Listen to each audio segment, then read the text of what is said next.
পাকিস্তান সেনাবাহিনীতে সর্বোচ্চ rank field marshal প্রায় ৬০ বছর পর এই সম্মানজনক পদোন্নতি দেওয়া হয়েছে পাক সেনাপ্রধান জেনারেল সৈয়দ আসিম মনিরকে। জানিয়ে এবার কটাক্ষ করেছেন পিটিআই চেয়ারম্যান ও পাকিস্তানের সাবেক প্রধানমন্ত্রী ইমরান খান। বিস্তারিত জানাচ্ছেন শেখ ফরিদ।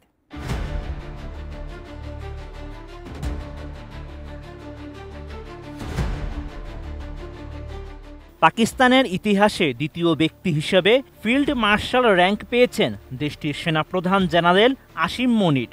ভারতের হামলার জবাবে পাকিস্তানের সাম্প্রতিক অপারেশন বুনিয়ান উন মারসুসের নেতৃত্বের জন্য দেশটির মন্ত্রিপরিষদ সম্প্রতি তাকে এই স্বীকৃতি দেয়।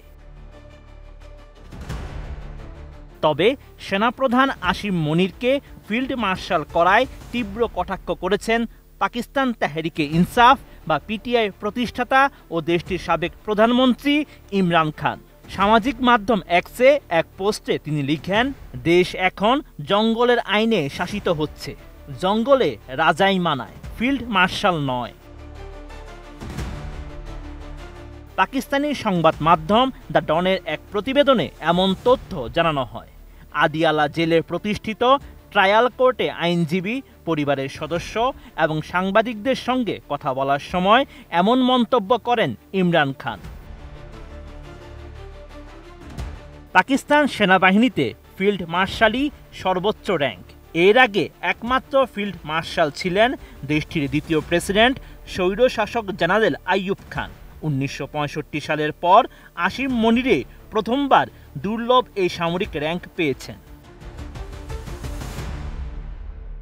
সব মশার বিরুদ্ধে সুরক্ষা দিতে এলো বসুন্ধরা এক্সট্রিম অ্যারোসল, মশার বিরুদ্ধে এক্সট্রিম সুরক্ষা। সেনাপ্রধানের ফিল্ড মার্শাল উপাধি প্রসঙ্গে পিটিআই চেয়ারম্যান লিখেন, মাশা আল্লাহ, জেনারেল আসিম মনিরকে ফিল্ড মার্শাল করা হয়েছে।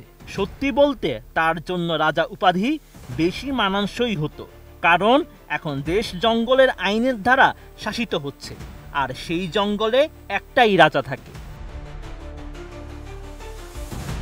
এ সময় সরকারের সঙ্গে সমঝোতার বিষয়ে অস্বীকার করেন ইমরান খান। তিনি লিখেছেন, আমার সঙ্গে কারো কোনো চুক্তি হয়নি, কোনো আলোচনাও চলছে না, এগুলো ভিত্তিহীন অভিযোগ। তবে সাবেক এ প্রধানমন্ত্রী সামরিক প্রতিষ্ঠানকে প্রকাশ্যে তার সঙ্গে আলোচনার জন্য আমন্ত্রণ জানিয়েছেন। এই সময় তিনি বলেন, যদি তারা সত্যিই পাকিস্তানের স্বার্থ ও ভবিষ্যৎ নিয়ে চিন্তিত থাকে।